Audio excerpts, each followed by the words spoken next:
Today is letter N, not personalizing. And it is a bit of a heavier one, so just keep that in mind as we're going through this. But first, I want you to comment below about how the empathy reflection challenge went yesterday. Now, as you're thinking about that or writing that in there, empathy is one of the hardest skills to master in parenting. Like, why? Honestly, some of the reasons are we live in a really fast-paced society, and so pausing to reflect on how our child is feeling in this moment and then empathizing, it takes a lot of awareness and practice. So keep that in mind. And also, most of us don't show ourselves any empathy. And when we don't acknowledge our own experience with empathy, it's very hard to do that for others or for our children. So as a psychologist, you might think, well, empathy comes to you naturally, right? I mean, Julia, of course you have empathy, you're a psychologist. But I'll tell you that my master's supervisor actually literally said to me, you have no empathy. Was I surprised? Confused? A little defensive? Yes. But I decided to hear her out. As a very proper South Asian, I was raised to always listen to my elders, and while she wasn't that much older than me, she was still a supervisor, and so I stopped, paused, kind of sat with that for a few minutes, and then said, okay, let me hear what she means. Anyways, that and some other things in my life led me to do my own therapy. Now, you might think also that psychologists all do therapy. They don't, all right? This was an intentional choice. Now, parents, you may not want to hear this, but doing the work on yourself, whether that be through talk therapy or some other fascinating alternative, I've done lots of them because I love exploring, please do the work. Our children, they will have challenges, and they will be challenging, as we'll hear today in Not Personalizing. But if we don't do the work on ourselves, we can't truly be there for our children the way they need. We can send them to therapy, and that's great, but if they come home to someone who's anxious or feeling overwhelmed, then they're actually going to just resonate back to that. So let's do the work on ourselves so that we can help us and our children. Okay, for today's vagus nerve exercise, we are going to, well, we're not going to, but we're going to talk about gargling. Yes, I said gargling. Now you might be thinking, okay, it's day 9. She can't think of anything anymore, so now she's making stuff up. And I assure you that I'm not. It actually has a similar effect to humming. And while I wish I could tell you, let's go gargle right now, we don't have the time for that, but I will invite you to go and just do a quick gargle after we're done today's live. Now, in Dr. Habib's book, who I talked about before, Dr. Nawaz Habib, Upgrade Your Vagus Nerve, he talks about the benefits of these surprising and fun exercises. All right. Not personalizing, as I said, is one of the hardest parts of parenting. I mean, seriously, how do we not personalize it when our child says, I hate you, you're the worst? Hearing things like that, they hit us at our core. It feels awful. Right? We think things in our mind like, why don't they understand how much I do for them? Some of us in those moments get really quiet and take in their words as guilt or shame. Others, still usually originating from a place of guilt, react angrily or with hurtful jabs right back. Like, you're such an ungrateful child, you have no idea what I've sacrificed for you, and you're calling me the worst? Maybe I should just leave then. So yes, some days as parents it feels like we should just throw our hands up in the air and go hide. I've been there for sure. So let's look at some more common scenarios where parents take reactions, behaviors, comments from their children personally. Then we'll look at how we feel and how we typically respond. So before beginning, in each scenario, one option for a response to how we're feeling is the silent treatment, to withdraw, or what our kids experience as withholding love. This is where the whole conditional love piece comes in. Now, this isn't only true for silent treatment, it's for the other ones as well, but I want to bring this to your attention. Now, you may be doing this because you can't handle the moment and need to step away, which is totally okay. If you're being yelled at or screamed at or overwhelmed, it's totally okay to step away if you communicate that to them. Hey, I need a minute. Or this might be because you want to somehow teach them a lesson. I'm going to stay quiet and let them think about what they've done. Sometimes it's a combination of both. But in the following examples, I want you to reflect on whether that is your typical response or if one of the following responses that we'll be talking about are more in line with your reaction.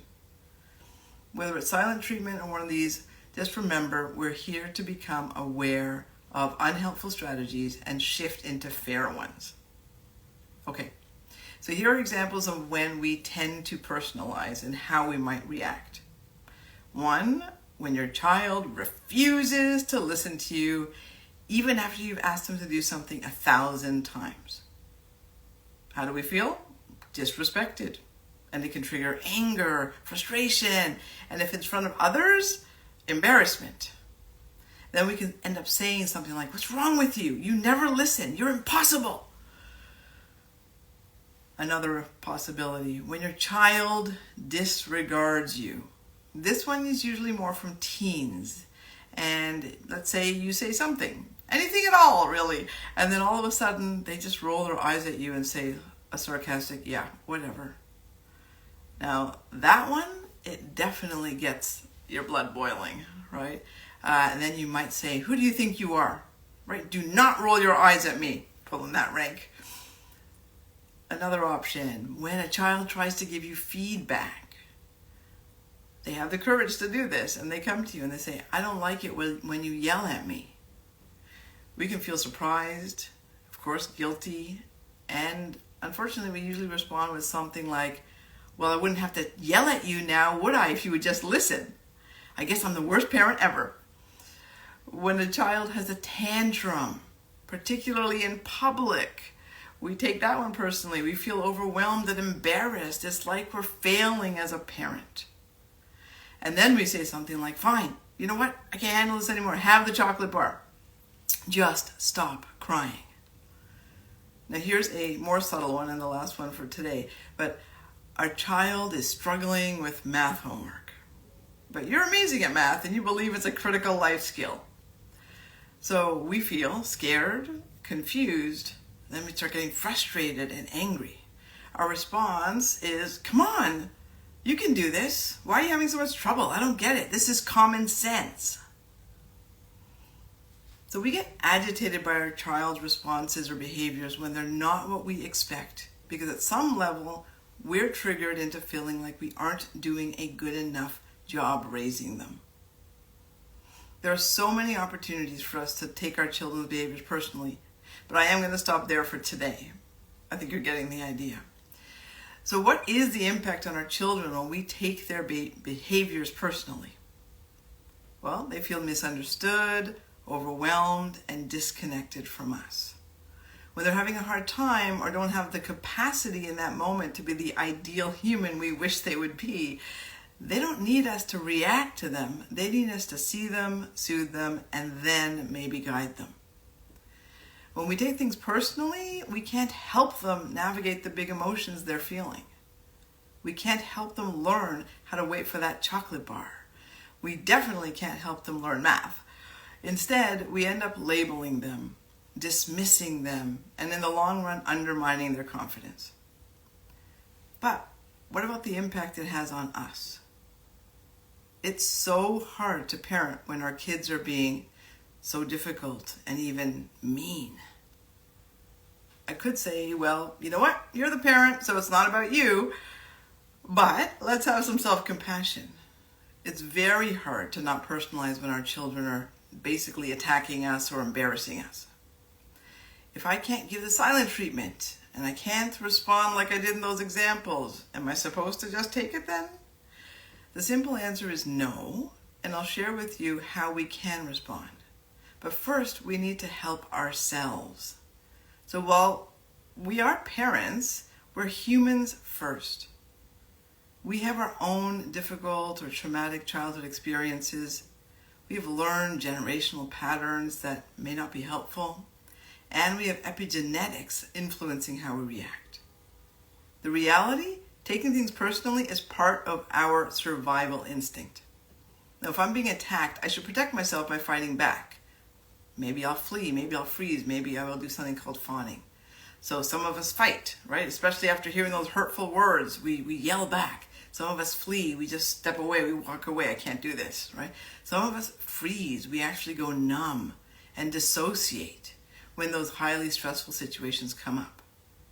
And many of us fawn, which is a form of people pleasing. This one's very common in South Asian families, right? When we're feeling overwhelmed or attacked by our children, one form of protecting ourselves is to give in or to please them so they stop. Now, all of these were learned when we were little, right, as ways to deal with stressors. And they were adaptive at the time. It's just that in parenting, they're no longer adaptive, so we have to help ourselves.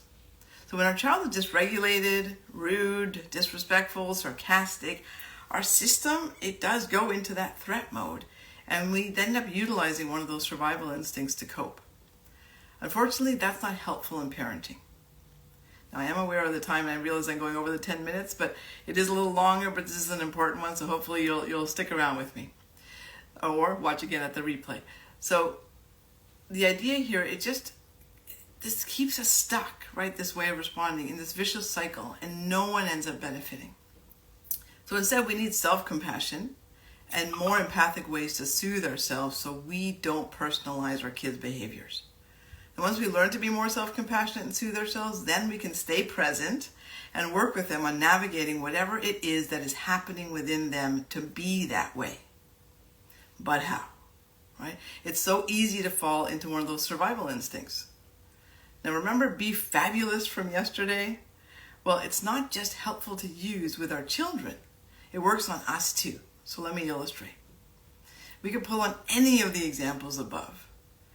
Basically, your child is having a meltdown for whatever reasons, and they are screaming at you or being sarcastic with you. You hear that piercing cry or that attitude, and your whole body is flooded with overwhelm and a feeling of disrespect. Before the Fair Parent Challenge, you may have activated your fight survival instinct, right? And just yelled back at them. But now, because you've been practicing being a fair parent, you remember when you're triggered, you can be fabulous. So here's how it looks. You would breathe, same as yesterday. Breathe 4 in, 6 out through the nose a few times. Yes, your child is still screaming or giving you attitude right now. That's okay. You're going to do this. You're going to step and you're just going to do this breath. And then you're going to empathize. E is for empathy for BFAB. This time it's not about empathizing with your child, but about empathizing with yourself. You would say something to yourself like, I feel so overwhelmed right now. This is so hard. F is for fact, right? Even though this chaos is happening, we are all safe right here, right now. How do we know we're safe? Because when we do a 911 call, think about this, right? We know when it's 911 and a true threat. This is terrible and stressful. It's not a true threat. So we have the space for reminding ourselves that we are safe right here, right now. A is for affirm. Now, yesterday for empathy, we affirm by giving our children a gentle hug, reassuring them, helping them feel, supported. In this case, A is for affirming us through a self-hug. Dr. Peter Levine has a self-hug, literally, that he uses with his patients who have trauma. And what you're doing is you take your right hand. This is my right hand. I think we're flipped. But this is my right hand, putting it under your left underarm, left hand over your right arm, and you gently squeeze. It starts to calm our nervous system down, right? Now, if you think that's super unrealistic in these scenarios, I hear you. But I want you to simply keep breathing and say, I've got you as you're doing that.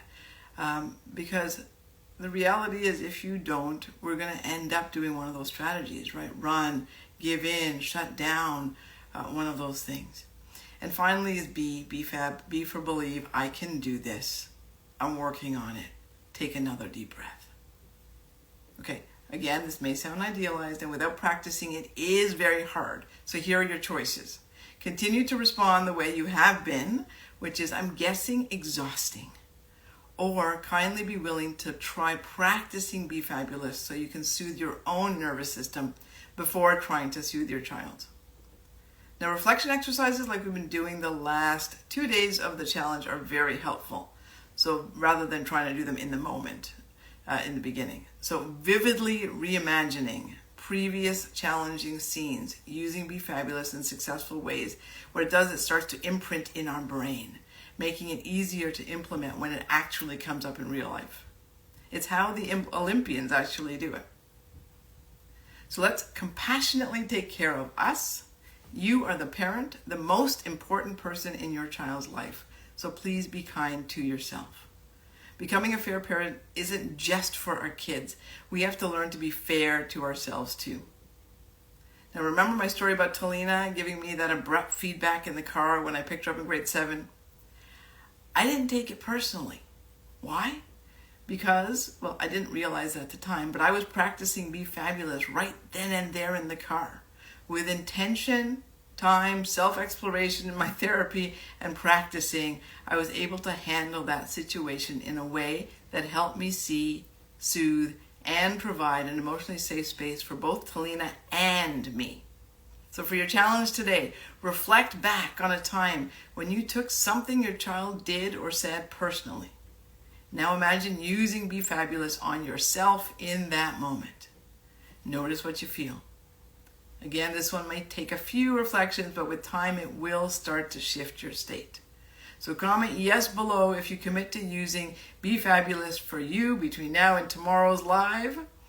And please check out more of my content. I have a YouTube channel as well. Check out my resources in my bio, where you can also subscribe to receive emails containing parenting tips and more information.